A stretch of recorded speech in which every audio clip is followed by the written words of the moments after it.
We all know Red Bull overspent the budget cap in 2021, but they have their reservations and concerns for the 2022 season as well.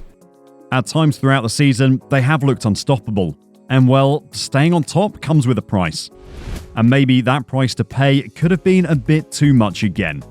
So are Red Bull overspending again, or do they just have some minor concerns for next year? Let's find out.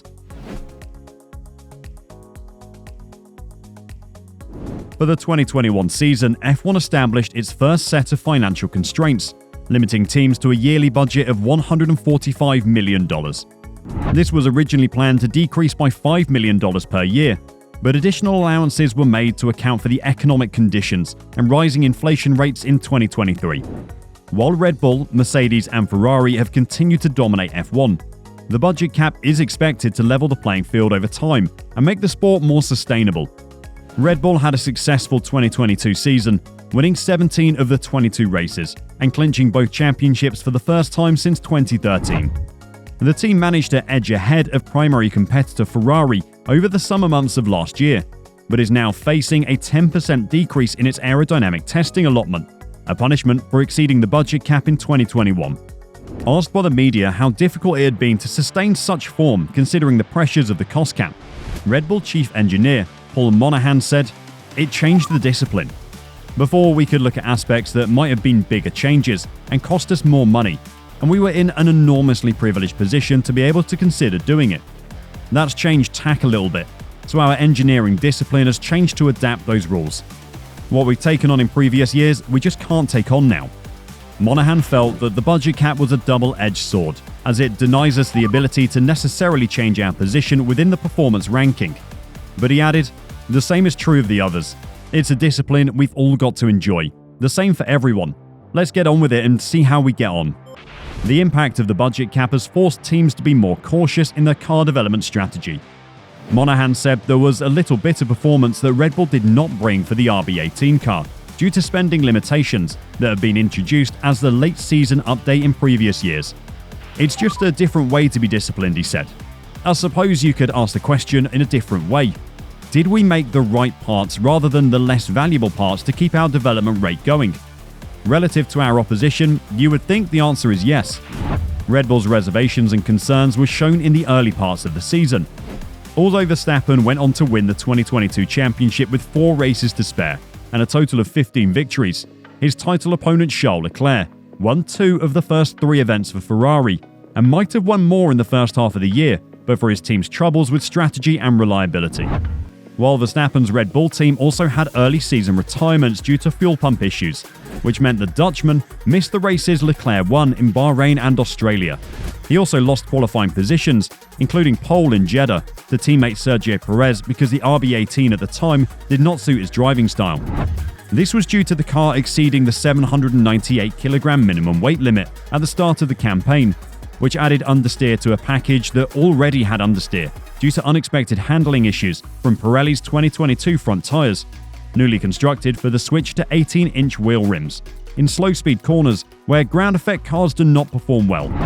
Verstappen was unable to have the incredibly pointed and nimble front end he enjoys until Red Bull was able to bring the RB18 under the weight restriction and apply ballast to load up the front axle, creating Verstappen's wilder, oversteer-happy approach, which of course was only possible after deciding which upgrades Red Bull could bring to the car due to the cost cap.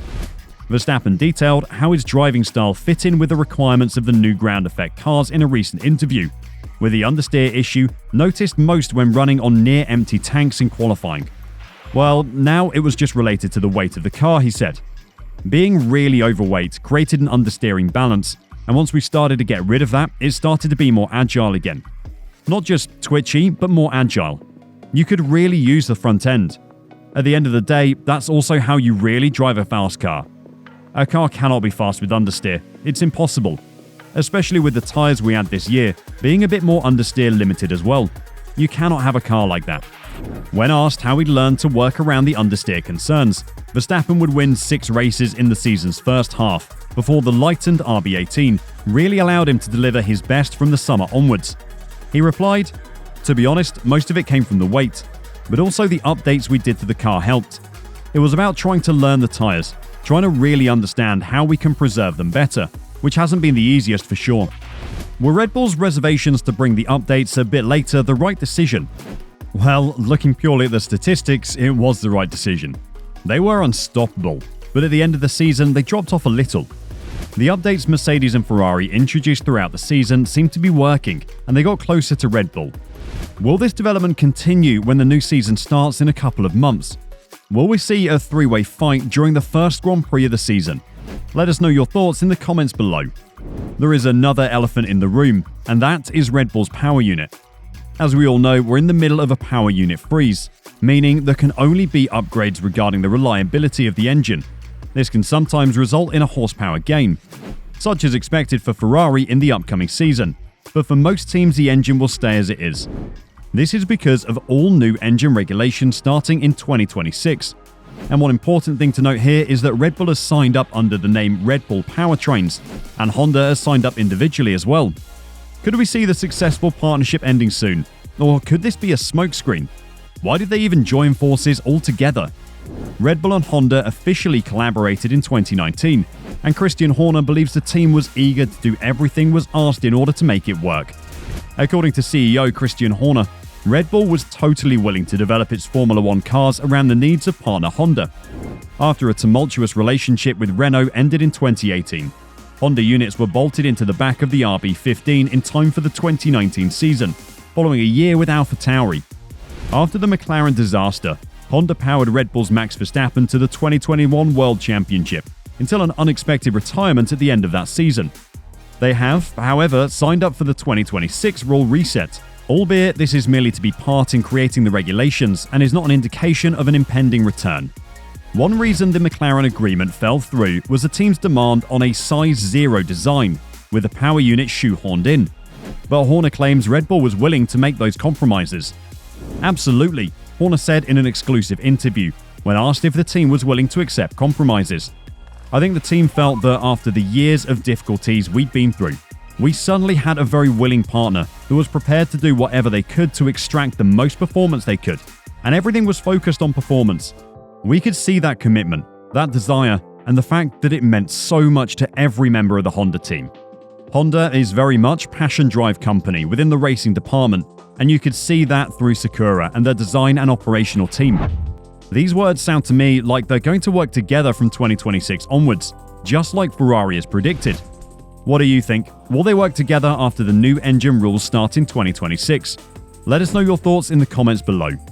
Whilst you're down there, let us know your predictions for the first race of the season. Who do you see winning? Who will get pole? And will we finally see some of the midfield teams catch up to the front of the grid, like intended with the introduction of the cost cap? And most importantly, do you think any of the teams went over budget again last season? We love to read your comments, so don't be shy. That's all for today's video. Thanks for watching, and we'll see you in the next one.